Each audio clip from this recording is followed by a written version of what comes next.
Iya. Saya Teresia Novita Yalitoma akan menjelaskan tentang materi perkembangan peserta didik bagian bab 4 perkembangan moral dan spiritual peserta didik. A. Definisi perkembangan moral dan spiritual peserta didik. Moral merupakan tingkah laku manusia yang berdasarkan atas baik buruknya dengan melandaskan nilai dan norma yang berlaku dalam masyarakat. Seseorang dikatakan memiliki perilaku tak bermoral apabila perilakunya tidak sesuai dengan harapan sosial yang disebabkan dengan ketidaksetujuan dengan standar sosial atau kurang adanya perasaan wajib menyesuaikan diri. Sementara itu, moral juga merupakan suatu kebutuhan penting bagi peserta didik, terutama sebagai pedoman untuk menemukan identitasnya, mengembangkan hubungan personal yang harmonis dan menghindari konflik-konflik peran yang selalu terjadi dalam masa transisi. Lawrence Hulbert menempatkan moral sebagai fenomena kognitif dalam kajian psikologinya. Apa yang disebut moral menurut Hulbert adalah bagian dari penalaran, sehingga ia pun menamakannya dengan penalaran moral. Penalaran atau pertimbangan tersebut berkenan dengan keluasan wawasan mengenai relasi antara diri dengan orang lain, serta hak dan kewajiban. Relasi diri dengan orang lain ini didasarkan atas prinsip equality, artinya orang lain sama derajatnya dengan diri. Jadi antara diri dengan orang lain dan antara hak dan kewajiban. Perkembangan moral adalah perkembangan yang berkaitan dengan aturan dan konvensi mengenai apa yang seharusnya dilakukan oleh manusia dalam interaksinya dengan orang lain. Anak-anak ketika dilahirkan tidak memiliki moral, tetapi terdapat moral dalam diri mereka yang siap untuk dikembangkan. Karena itu melalui pengalamannya berinteraksi dengan orang tua, kakak, adik, saudara-saudari, sahabat, dan tetangganya, anak akan banyak belajar tentang perilaku baik dan buruknya. Banyak ahli yang menyamakan moral dengan akhlak. Seorang ahli yaitu Halim dalam Raharjo 2010 mendefinisikan akhlak atau moral mempunyai 4 makna. Yang pertama, moral adalah sekumpulan kaidah bagi perilaku yang diterima dalam satu zaman atau sekelompok orang. Yang kedua, moral adalah sekumpulan kaidah perilaku yang dianggap baik berdasarkan kelayakan, bukan berdasarkan syarat. Berikut, moral adalah teori akal tentang kebaikan dan keburukan menurut filsafat. Terakhir, tujuan-tujuan kehidupan yang mempunyai warna humanisme yang kental dan tercipta dengan adanya hubungan-hubungan sosial. Menurut Raharjo 2010, bahwa akhlak merupakan keseluruhan kebiasaan manusia yang berasal dari diri yang didorong keinginan secara sadar dan dicerminkan dalam perbuatan yang baik. Akhlak juga merupakan pondasi yang kokoh bagi terciptanya hubungan baik antara Tuhan dengan ciptaannya. Maka dengan demikian, moral, akhlak, dan spiritualisme tidak dapat dipisahkan. Spiritualisme adalah aspek yang lebih banyak melihat lubuk hati, riak getaran hati nurani pribadi, dan sikap personal. Spiritualitas adalah citra rasa totalitas kedalaman pribadi manusia. Menurut Alia B. Purwakania Hasan pada tahun 2006, spiritualitas memiliki ruang lingkup dan makna pribadi yang luas. Hanya saja spiritualitas mungkin dapat dimengerti dengan membahas kata kunci yang sering muncul ketika orang-orang menggambarkan arti spiritualitas bagi mereka. Dengan mengutip hasil penelitian Martsolf dan Mikley, Alia B. Purwakania Hasan menyebutkan beberapa kata kunci yang bisa dipertimbangkan. Yang pertama, meaning atau makna. Makna merupakan suatu yang signifikan dalam kehidupan manusia dengan merasakan sesuatu dan memiliki serta mengarah pada satu tujuan. Yang kedua, valus atau nilai-nilai. Nilai-nilai adalah kepercayaan, standar, dan etika yang dihargai. Transcendence atau transendensi merupakan pengalaman, kesadaran, dan penghargaan terhadap dimensi transendental bagi kehidupan di atas diri seseorang. Berikut koneksi atau bersambung. Bersambung adalah meningkatkan kesadaran terhadap hubungan dengan diri sendiri, orang lain, Tuhan, dan alam. Kemudian terakhir ada becoming, itu adalah membuka kehidupan yang menuntut refleksi dan pengalaman, termasuk juga seseorang dan bagaimana seseorang dapat mengetahuinya. B. Karakteristik perkembangan moral spiritual peserta didik. Tahap perkembangan moral dapat dibagi menjadi 2, yaitu tahap prakonvensional, yaitu anak belum menunjukkan internalisasi nilai-nilai moral, penalaran moral. Nilai-nilai moral. Penalaran moral akan dikendalikan oleh faktor eksternal, yaitu ganjaran dan hukuman yang bersifat fisik. Tingkatan ini dibagi menjadi dua yaitu tahap orientasi hukum dan kepatuhan, dan yang kedua tahap orientasi relativis instrumental. Berikut ada tingkat konvensional, yaitu anak hanya menuruti harapan keluarga, kelompok, atau bangsa.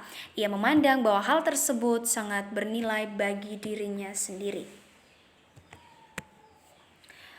Sementara itu, Ernest Harm membagi perkembangan keagamaan menjadi 3. Yang pertama, the fairy tale stage atau tingkat dongeng, dimulai dari 3-6 tahun. Konsep ketuhanan ini dipengaruhi oleh fantasi dan emosi. Herlock 2002 menambahkan bahwa disebut sebagai tahap dongeng karena anak menerima semua keyakinannya dengan unsur yang tidak nyata. Yang kedua adalah the realistic stage atau tingkat kenyataan, dimulai dari 7-12 tahun. Pada masa ini anak mampu memahami konsep ketuhanan secara realistik dan konkret.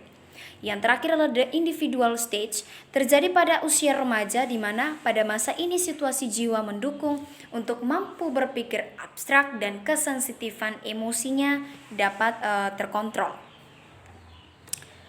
Kemudian James Fowler di Smita 2017 merumuskan teori of fate yang didasarkan pada perkembangan psikososial Erikson yang mengacu pada tahapan kehidupan yang terdiri dari 7 tahap perkembangan. Yang pertama, tahap prima fate, yaitu tahap kepercayaan ini terjadi pada anak usia 0-2 tahun yang ditandai dengan rasa percaya dan setia anak pada pengasuhnya. Yang kedua, tahap intuitif projektif, tahap yang berlangsung pada usia 2-7 tahun.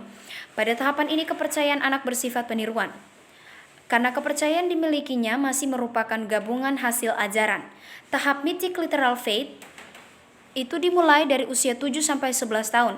Pada tahap ini sesuai dengan tahap kognitifnya, anak secara sistematis mulai mengambil makna dari tradisi masyarakat. Kemudian ada tahap synthetic conventional faith, yaitu tahapan ini terjadi pada anak usia remaja, itu ya 12 sampai akhir masa remaja. Terus ada tahap conjunctive faith, itu pada tahapan ini dimulai dengan usia 30 sampai masa dewasa berakhir. Tahapan ini ditandai dengan perasaan terintegrasi dengan simbol-simbol ritual dan keyakinan agama. Yang terakhir itu adalah tahap universalizing faith, yaitu tahap yang berkembang pada usia lanjut atau kepada usia lansia ya. Usia lanjut, orang tua. Dari teori Fowler di atas, maka berdasarkan usia karakteristik perkembangan spiritualitas peserta didik terdiri dari 2 macam, yaitu karakteristik perkembangan spiritualitas anak usia sekolah yang dimulai dari usia 7-11, dan yang kedua, karakteristik perkembangan spiritualitas remaja. Berikut C, faktor yang mempengaruhi perkembangan moral dan spiritualitas peserta didik. Secara keseluruhan dalam usaha membentuk tingkah laku sebagai pencerminan nilai-nilai hidup tertentu, banyak faktor yang mempengaruhinya. Diantaranya yang pertama, lingkungan keluarga.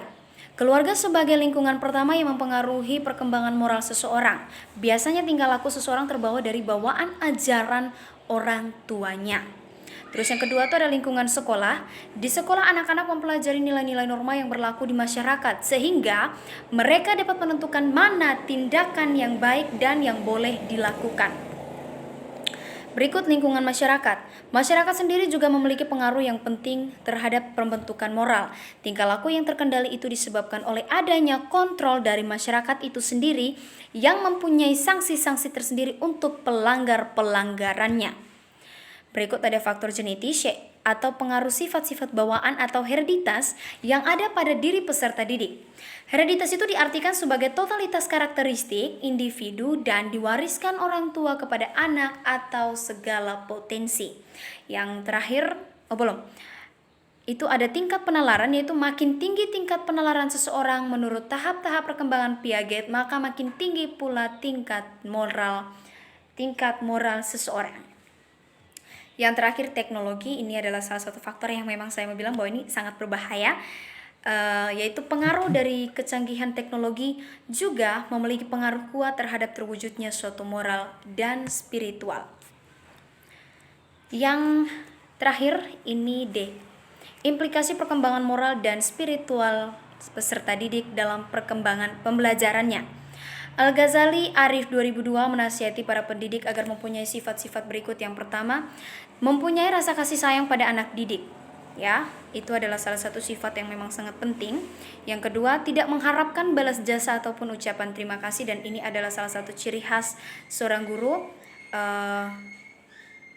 persyaratan menjadi seorang guru adalah seseorang yang tidak mengharapkan balas jasa atau tidak menuntut balas jasa atau terima kasih. Mencegah anak didik dari akhlak yang tidak baik. Yang berikut ada supaya menghentikan tingkat akal pikiran anak didik, supaya memperhatikan tingkat akal pikiran anak didik dan berbicara sesuai dengan tingkat akal pikirnya. Berikut, jangan memperlihatkan adanya kontradiksi antara perkataan dan perbuatan. Berikut, berikan nasihat pada anak didik setiap kesempatan. Dan yang terakhir, jangan menimbulkan rasa benci pada anak didik mengenai suatu cabang ilmu. Saya mau tegaskan, sebenarnya bukan cabang ilmunya yang dibenci, tetapi seorang guru yang memang tidak mampu membawakan mata pelajaran itu atau mata kuliah itu, sehingga menyebabkan kejenuhan pada anak-anak. Sekian hasil penjelasan saya. Terima kasih dan selamat siang.